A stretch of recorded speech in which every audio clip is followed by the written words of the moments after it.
Flight को of करके रखेंगे। Let's fly.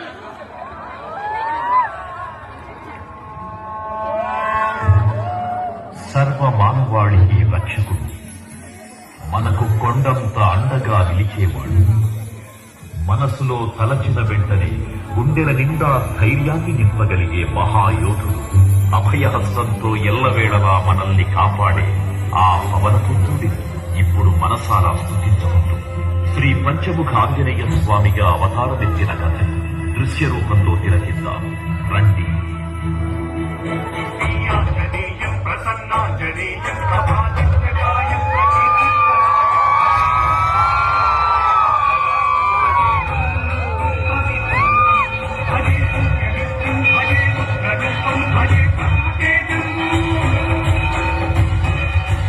అది రామాయణ మహాయుద్ధం భీకరంగా సాగుతున్న తరుణం.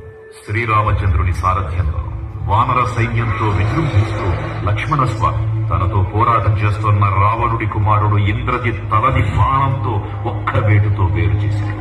ఇంద్రజిత్ మరణమాట విన్న రావణుడు ఆవేశంతో ఊగిపోయాడు. ప్రతీకారం కోసం పాతాళ లోకాధిపతి తన సోదరుడు అయినటువంటి మహిరావణుడి సహకారం కోరాడు.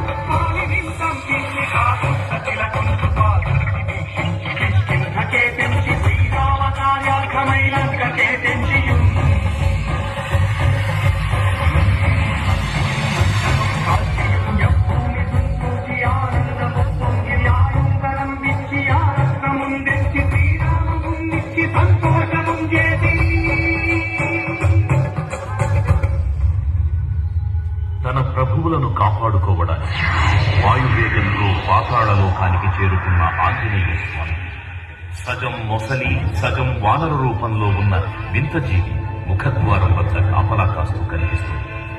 ఆ జీవి మకరధ్వజుడు అనే తన పుత్రుడై మహాసముద్రాన్ని దాటుతుండగా నీటిలో పడ్డ స్వేదవిధుడు ఒక మొసలి గ్రహించడం వల్ల జన్మించాడని తెలుసుకుని ఆశ్చర్యపోతాడు హనుమంతుడు.